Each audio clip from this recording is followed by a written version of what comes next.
বন্ধুসকল স্বাগতম জনাইছোঁ ডবকাৰ প্ৰ' চেনেলত। আজি আমি দিল্লীৰ চব্জি মণ্ডিত আহি উপস্থিত হৈছোঁ। আপোনালোকে চাই আছে এয়া চাওক, এয়া দিল্লীত আহি সোণাৰ যোনটো নেকি পাচলি বজাৰ ইয়াৰ লগতে আমি ফ্ৰুটছৰ দোকান পাইছোঁ।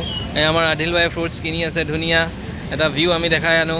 এতিয়া সোমাই আছোঁ বজাৰৰ মাজত, এনে দোকান তেনেকুৱা ধুনীয়া এটা এক্সপিৰিয়েঞ্চ হ'ব মোৰ, কাৰণ মই এনেকুৱা ঠাইত আহি পোৱা নাই কেতিয়াও। ভাল লাগিছে, এটা ব্যতিক্ৰমী প্ৰয়াস। আপোনালোকে ভিডিঅ'টো চাই কেনে লাগে আপোনালোকে কমেণ্টত জনাব যে কেনে পাইছে। আপোনালোকে লাইক কমেণ্ট।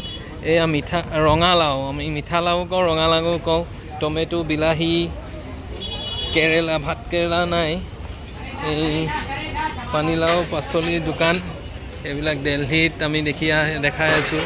মানুহে কিনি আছে ধুনীয়াকৈ, এটা তেনেকুৱা একদম ধুনীয়াকৈ এনেকুৱা ওলাইছে। ভাল লাগিছে চাই পেলাই, এতিয়া বহুত ধুনীয়া একদম এক্সপিৰিয়েঞ্চ। মানুহে কিনি আছে ইয়াত, পাচলিৰ দোকান, এয়া মূলা তেনেকুৱা আমাৰ লোকেল নিচিনাই, কিন্তু ইয়াত চবেই অচিনাকি মোৰ কাৰণে, মই কাকো চিনি নাপাওঁ।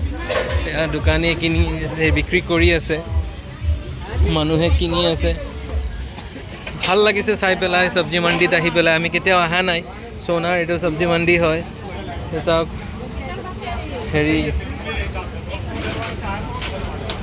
যোনফালে যাওঁ পাচলি। মানুহে কয় যে চহৰীয়া অঞ্চলত একো পোৱা নাযায়, কিন্তু আমি ভুল। ইয়াত চব বস্তু এভেইলেবল আছে একদম ধুনীয়াকৈ।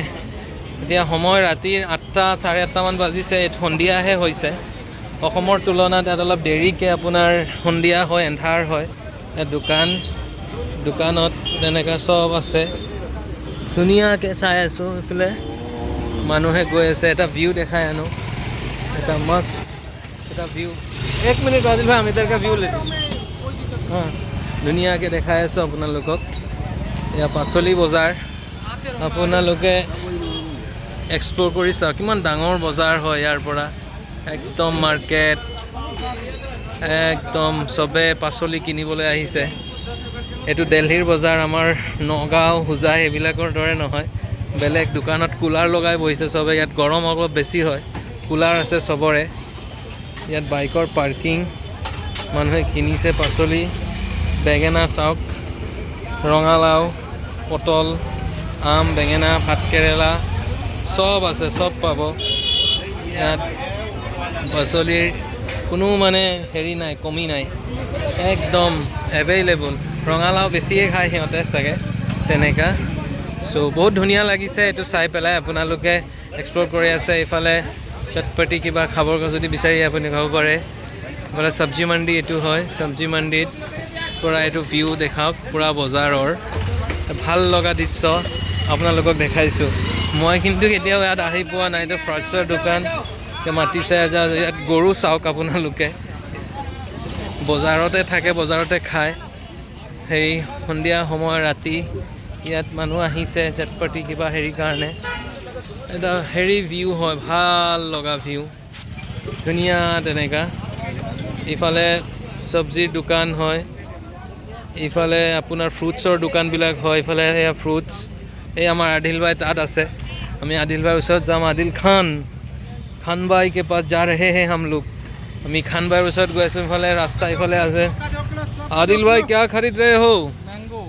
आदिल भाई मैंगो खरीद रहे। मैंगो केजी किमान, मतलब कितना किलो? 102 kg। 100 मतलब 50 रुपया पर केजी, 50 টকা কেজি দিল্লীত। অসমতো তেনেকুৱা হ'ব। আমাৰ অসমত কল কিনি আছে, কল ইয়াত ডৰ্জন হিচাপত বিক্ৰী হয়। ইয়াত তেনেকুৱা আদিল ভাই কল, আম মানে চব বস্তু খাই থাকে। আদিল ভাই ফ্ৰুট লাভাৰ হয়, মানে খাই ভাল পায়, মানে খাই থাকে বস্তুবিলাক। ইয়াত আপোনালোক ওপৰত চাওক, ষ্ট্ৰীট লাইটছ হয় ইয়াত, পূৰা একদম পোহৰ বনাই দিছে তেনেকুৱা। গৰু চাওক, ভাল লাগে গৰু চাই পেলাই মোৰ। খাই আছে আৱৰ্জনাৰ পৰা কিবা কিবি, ঘাঁহটো তেনেকৈ নাপায় ইয়াত। তো আজিৰ ব্লগটো ইয়াতে ৰাখিছোঁ। আপোনালোকে কেনে পাইছে মোক কমেণ্টত জনাব। এটা লাইক, এটা শ্বেয়াৰ মাৰি দিব, ভাল লাগে আপোনালোকে ছাপোৰ্ট কৰিলে। তেনেকৈ বেপাৰী গৈ আছে। ধন্যবাদ, আকৌ দেখা হ'ব পুনৰ এটা ভিডিঅ'ত।